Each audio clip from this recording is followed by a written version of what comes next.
Agora vamos falar um pouco do teorema importantíssimo no Lambda Calculus, que é o teorema de Church-Rosser.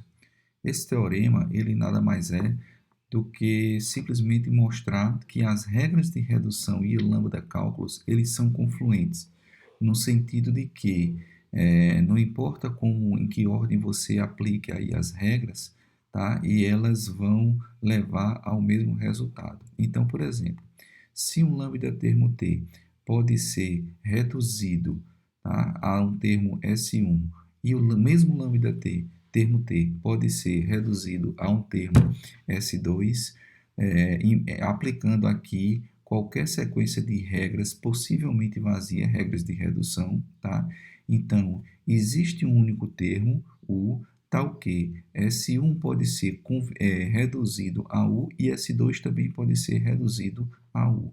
Tá? Então, se eu encontro aqui termos diferentes aplicando regra de redução a partir de um mesmo termo lambda, é porque é possível convergir esses dois termos a um único termo a partir de aplicações de regras lambda também, regras de redução também.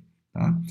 E um corolário desse teorema é que, se eu tenho dois termos equivalentes, dois termos lambdas equivalentes, então existe um termo único U, tá certo? Tal que eu posso, do primeiro termo, certo? Aplicar uma sequência de regras e chegar a U, e do segundo termo, aplicar uma sequência de regras e chegar também a U. E um outro resultado importante também é a equivalência entre máquinas de Turing e lambda cálculos. Tudo que vimos agora permite-nos compreender, ou pelo menos ter a intuição, de que toda e qualquer função computável ela pode ser expressa como uma expressão do lambda cálculos. E, através da aplicação das regras de redução, nós conseguimos transformar qualquer lambda termo em um termo final. Só que essas regras de redução nada mais são do que você atribuir, você executar uma semântica de um lambda termo de forma sintática, que nada mais é do que sair transformando de acordo com o significado de cada termo que você vai transformando, tá? Ou seja, isso daí nada mais é do que a execução de funções. O lambda calculus permite fazer isso, tá? E a tese de Church vai relacionar, né, o poder do lambda calculus com o poder também das máquinas de Turing, tá? Que toda qualquer função que é efetivamente computável, certo? Nos inteiros positivos, certo? São aquelas funções que podem ser definidas em lambda cálculo puro, tá? Ou seja, tudo que eu consigo fazer com uma máquina de Turing, tá? Eu também consigo definir em termos de uma função do lambda cálculo. E aqui, essa convergência ou equivalência entre essas duas teorias, tá? Ela é importantíssima, porque a noção de computabilidade, tá? Ela pode ser explicada através de duas teorias. Agora que vimos toda a teoria, uma introdução a toda a teoria do lambda cálculos, vamos ver um pouco de como as linguagens de programação funcionais elas podem ser vistas como uma variação de lambda cálculos. Tá? Então, primeiro, as linguagens funcionais existem comandos, tipos de dados, que todos eles podem ser representados através de uma expressão de lambda cálculo ou funções também, escritas no lambda cálculos. Então, por exemplo, aqui, let x igual a 5 in a de x3, ou seja, nessa expressão daqui a de x3, certo? X vai estar recebendo, vai estar sendo ligado ao valor 5. E essa expressão é o que vai ser avaliado. Então, isso nada mais significa do que lambda x, eu vou ter um parâmetro, a de x3, e isso aplicado ao valor 5. Tá? Então, esse let1in é uma forma diferente de escrever uma expressão que pode ser mapeada para o lambda cálculos. Uma outra alternativa, por exemplo, também seria a cláusula where, a de x3, where x igual a 5. Também significa essa mesma expressão daqui. Vamos ver uma outra associação de linguagem de programação com lambda cálculos. Os tipos booleanos e a operação if-then else. Tá? O true ele é definido como essa expressão lambda, aqui está o false e aqui está o if-then else. Tá? Então, vamos ver como seria uma execução. If true, then é 1, else é 2. Antes de ver a execução, só lembrando que lambda xy, na realidade, é um açúcar sintático, onde nós teríamos lambda x, lambda y, ponto x. Tá? Existe um lambda aqui que foi simplesmente não desenhado, mas por questões de ser um açúcar sintático. Então, vamos lá. Nessa expressão if true, then else 1, then é 1, else é 2, tá? Nada mais seria do que colocar aqui, certo? O true é 1, é 2. Lambda z, x, y vai dar a expressão z, x, y, certo? Que seria o if, tá? Então, if true é 1, é 2, vai me dar true é 1, é 2. Só que true é representado aqui, onde aqui teria ainda um lambda. Na hora que eu vou aplicar aqui a regra de redução beta, quem vai sumir é o x aqui, que é o lambda mais externo, tá? Essa abstração mais externa, e E1 vai entrar no lugar do x. Só que a expressão iria me dar lambda y ponto x, que no caso seria E1, lambda y ponto E1. Aplicando depois uma outra redução, lambda y ponto E1, jogando E2, onde figuraria y, y não está mais figurando dentro de E1, tá? Então, a expressão reduziria para E1. E no caso de false, then E1, else E2, nós teríamos essa expressão daqui, trazendo o false para cá. Vejam que ele vai retornar o segundo, aqui teria um lambda ainda. Eliminando o lambda mais à esquerda, entraria E1, aqui onde x não figura, certo? E ficaria só o segundo lambda, lambda y ponto y aplicado ao E2, certo? Que me voltaria o E2. Tá? Então, essa expressão if true xy, por uma sequência de reduções beta me volta x e a outra me volta y. Então, é um exemplo de como expressões booleanas e comandos condicionais eles são representados no lambda cálculos. Agora, vamos ver o suporte que Haskell tem para escrever expressões lambdas diretamente. A sintaxe é lambda, a letra lambda, ela é representada pelo backslash ou contrabarra, tá? Tem a variável e a setinha levando na expressão que representa o corpo da abstração lambda, tá? Da expressão lambda completa.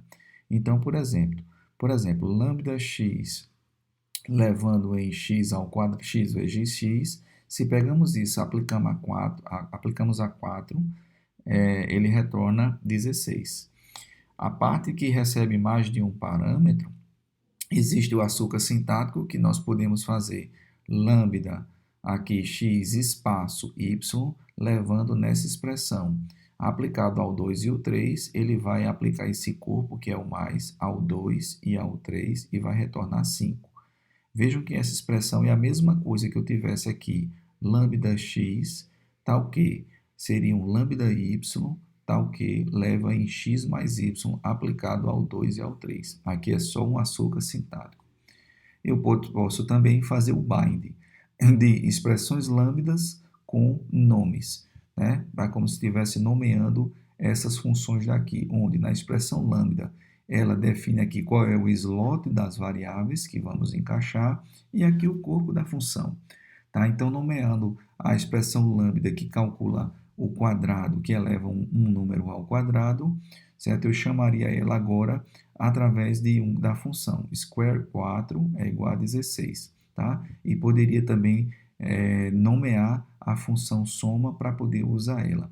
Que essa é normalmente a prática que nós fazemos quando nós queremos reutilizar essas funções mais adiante. Entretanto, para resolver problemas pontuais em que não necessariamente você precisa, a função ela está ligada ao nome para um uso futuro, você pode fazer o uso livre aí das expressões lambdas em seu código Haskell.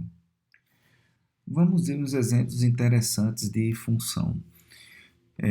Tá aqui, expressão lambda. Lambda f, x, y, levando em f aplicado a x e tudo isso aplicado a y. No momento que eu pego isso daqui, tá? E pego essa expressão lambda e forneço para ela como parâmetros o mais, ele vai casar com a função, o x com o 3 e o y com o 4. Tá? E ele vai aplicar o mais ao 3 e ao 4, e isso vai me voltar 7. Era uma outra forma, né, de fazer uso aí, de funções. E eu poderia aqui encaixar qualquer operador ou qualquer outro número que essa função se comportaria desse mesmo jeito. E a próxima, lambda x, lambda y, no açúcar sintático, então eu tenho dois parâmetros, levando no seguinte corpo. Eu multiplico x por x, elevo ao quadrado y, y vezes y, e depois somo os resultados. Ou seja, isso é uma expressão lambda, é uma função lambda, que ele retorna a soma dos quadrados dos dois números recebidos como parâmetro. A próxima função é lambda f, g, x e y. Recebe 4 parâmetros e o que é que ela faz? Ela vai aplicar a função f ao y, vai operar o x, f e o x com ele mesmo aplicando f, vai operar o y com ele mesmo aplicando o f, depois vai unir os resultados vai operar os resultados dessa aplicação operando com o g. Então, ela vai pegar aqui, ó, x operado com f com x, y operado com f com y, depois vai operar esses dois resultados aplicando o g. Isso é uma função de alta ordem que recebe uma função, outra função, e aqui são valores. Se eu pego essa função daqui, lambda, tá? E passo para ela, olha, o teu f vai ser a multiplicação, o teu g vai ser o mais, tá? O x o 2 e o y o 5. Então, o que é que ele vai fazer? Ele vai aplicar aqui o f, tá certo? Ao 2 com 2, então vai ficar 2 vezes 2 é igual a 4. Vai pegar o 5 e aplicar o f também, 5 vezes 5 é igual a 25. Aí você tem o 4 e você tem o 25 que vão ser operados com o g, que é mais. 25 mais 4, 29. Tá? Vejam, essa mesma função daqui, certo? Eu poderia inverter aqui somente as funções, a ordem das funções que damos como parâmetro para ela, tá? E o resultado já se inverteria completamente. Então, ele operaria 2 mais 2, 4. 5 mais 5, 10. Então, 4 e 10 vão ser operados agora com o novo g, que é a multiplicação. 4 vezes 10, 40. Uma outra função aqui bem interessante é essa filter map. Tá? Só recordando que a função map de Haskell, ela aplica um f, uma função, certo? Em cada elemento de uma lista. E a função filter retorna os elementos da lista desde que eles satisfaçam um determinado predicado que é passado como parâmetro também. E essa função filter map é uma forma de combinar essas duas funções, filter e map. Tá? Então, ela pode ser escrita aqui como essa expressão lambda. Então, recebe uma função f, uma função p e uma lista L, tá? Então, lambda FPL. E o que é que ela retorna? Ela vai retornar uma lista, tá? Onde ela vai pegar os elementos de L, tá certo? Da lista original, ver os que satisfazem o predicado P, mas na hora de retornar, ela não vai retornar só os elementos pegos lá da lista, ela vai aplicar a função ao X. Tá? Então, ela retorna a função aplicada a um elemento x, uma lista, né, de elementos ao qual eu aplico a função f, os elementos são tirados da lista e satisfazem o determinado predicado p. Super legal, né? Essa possibilidade de combinar funções através de expressões lambda, tá? Definir novas funções. E aqui está um outro exemplo simples em que eu tenho a função g, que é a função square, que eleva ao quadrado, tá? Aqui eu tenho a função h, que pega, a função h, que recebe um y e aplica g duas vezes a esse y, e a função j, que é a composição de h com h, tá? Aí, o que é que a gente pode deduzir? Quem é essa função j? Eu já sei que a g é a square. Então, a função j, ela aplica h, depois h de novo. É uma composição, certo? Só que h vai aplicar aqui g duas vezes, tá? E g é a função square, tá? Então, aplicando aqui square duas vezes, tá? Então, eu aplico square aqui e square. A função h, na realidade, ela me dá a quarta potência, tá certo? Porque ela aplica a função square duas vezes. E uma vez que eu pego a quarta potência e faço a composição de funções, tá certo? Com ela mesma, então eu aplico a quarta potência, depois eu aplico a quarta potência também, ou seja, a função j, ela é a função que eleva a 16. Então fica super legal você raciocinar sobre funções dessa forma, tá? De ver o resultado das funções e o efeito da combinação dessas funções aí. Tá? Tenho funções menores e consigo construir funções maiores, raciocinando sempre dessa forma. Vamos agora conversar um pouco sobre uma coisa importantíssima em linguagens funcionais e em recursão, que é ponto fixo, tá? A teoria do ponto fixo, matematicamente, é muito simples, certo? Um ponto fixo para qualquer função matemática é a solução para a equação x igual a f de x, ou seja, a função aplicada ao ponto é igual ao próprio ponto. Isso é uma definição matemática, tá?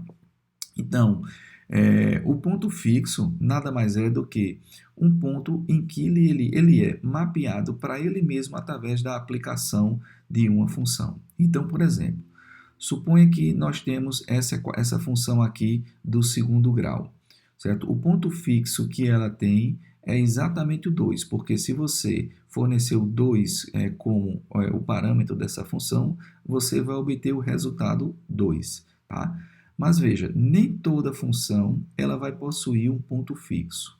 Graficamente, o ponto fixo ele é detectado quando você plota uma função, tá? E plota a reta y igual a x.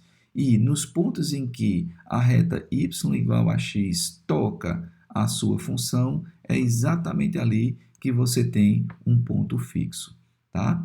E funções também, pessoal, podem ter mais de um ponto fixo também, certo? Se, quando você plotar o gráfico, você vê que ele toca em mais de um ponto, então ali, esses pontos de interseção, tá? Eles são os pontos fixos da sua função.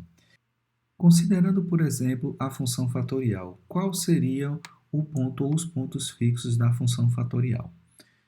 Fatorial aplicado a zero produz 1, zero não é um ponto fixo. Fatorial de 1 produz 1, então 1 é um ponto fixo. Fatorial de 2 é igual a 2, tá? 2 também seria um ponto fixo da fatorial. E daí por diante não tem mais nenhum ponto fixo da função fatorial. Embora Haskell e qualquer linguagem funcional permita lidar com recursão de forma mais simples, é possível, sim, implementar o operador de ponto fixo e fazer uso dele para definir suas funções recursivas. Tá? Então, o ponto fixo, ele nada mais é do que uma função, ou um operador, ou um combinador em lambda cálculos, que ele satisfaz a expressão. O ponto fixo de uma função f é igual a f aplicado ao próprio ponto fixo de f, para todo e qualquer f, não importa que função você tenha em Haskell. Tá? Então, isso daqui é uma metadefinição, tá? Do que seria, de como informaríamos a Haskell para poder calcular o ponto fixo de uma função. E existe também, em lambda cálculos, o operador que já faz isso, que é o operador y, específico para isso daí, que é dado por essa expressão daqui, tá? Do ponto fixo. Então, se a gente pega esse operador e aplica a qualquer argumento g, tá? Nós temos essa expressão toda aplicada ao g. Na hora que a gente vai retirar isso daqui, vamos eliminar esse f daqui, ficamos com essa expressão daqui, tá certo? Aplicando ao g. Nós vamos fazer a eliminação aqui do f mais externo, tá? Nós ficamos com essa expressão onde figura o f, nós substituímos por g. E aqui ficaria, tá? E essa outra parte também que está dentro do escopo daqui do corpo, certo? Dessa abstração lambda, onde apenas o f está quantificado, ficaria o g também, tá?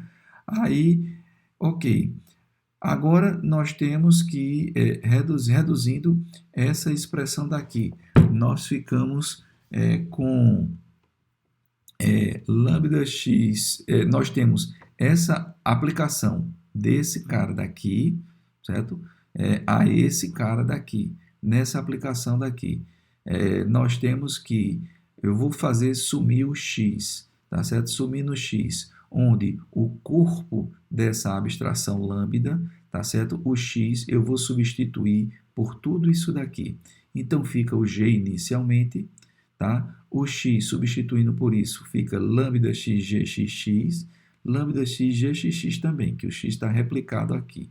Ou seja, olhando para essa expressão, eu tenho g, e aqui, né, só recordando um pouco mais acima, eu nada mais tenho do que a mesma expressão de cima, que é o y aplicado a g, certo? Ou seja, aplicando y a g, eu produzi g de y de g, que é justamente aqui a ideia do ponto fixo. Se eu fosse expandir aqui y aplicado a g de novo, certo? Eu teria aqui g de y de g, certo? E se eu fosse continuar expandindo aqui, o g iria aparecer aqui e aqui dentro sempre o y de g. Ou seja, eu vou fazendo aplicações aqui internamente, certo? De uma mesma função ao mesmo operador, ao mesmo argumento, tá? É como se ela tivesse indo aplicando, até que ela encontre um caso base, pare, e aí toda a resposta vai ser reconstruída, tá? Então, esse é o operador de ponto fixo, tá? Que é o operador base para se implementar recursão em Haskell. Na realidade, no Lambda Calculus, tá? Que nós podemos também implementar ele em Haskell. E aqui está um exemplo concreto da implementação e do uso do combinador de ponto fixo em Haskell. Tá? O ponto fixo, eu simplesmente posso declarar ele como sendo fix de f é igual a f aplicado a fix de f. Pronto, é isso aqui que é o ponto fixo. No momento que eu faço uso disso daqui, tá? Ele está implementando aquele combinador y, tá? Do Lambda Calculus. E aqui, se eu chegar aqui, fix lambda x igual a 9, der para ele essa função que é uma constante, tá? Ele vai me retornar 9, tá certo? O fix ele vai fazer esse cálculo. Mas eu posso, por exemplo, definir o fatorial utilizando esse operador de ponto fixo, onde o argumento que eu vou passar para ele vai ser uma outra função fac, onde essa função fac seria o seguinte: fac de f em 0, certo? Vai ser 1, tá certo? E fac de f em x vai ser x vezes f aplicado a x menos 1. Então, no momento que eu faço isso, tá? Aí eu estou definindo aqui a função, eu estou fazendo uso da função fix para poder ela aplicar aqui o fac, onde fac é definido dessa forma daqui, tá certo? Então, isso daqui, embora pareça meio estranho, diferente ou novo, nada mais é do que a definição do fatorial utilizando a noção de ponto fixo, tá?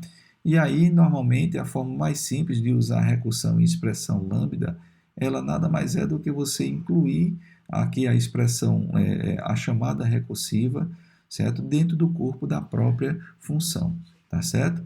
Então, eu poderia definir o fatorial de forma recursiva utilizando aqui expressão lambda também, tá? Onde ele recebe um parâmetro, se for 0, então retorna 1, se não, então retorna x vezes fatorial de x menos 1, tá? Então, através de operador de ponto fixo, ou uso de recursão, é possível ter um poder, ter aí, fazer o melhor uso possível do poder computacional aí do Lambda Calculus, aproximando principalmente o que se usa em Haskell da matemática, né? Principalmente aqui o uso desse operador aqui de ponto fixo e a gente capturar aqui o conceito matemático através de uma função em Haskell.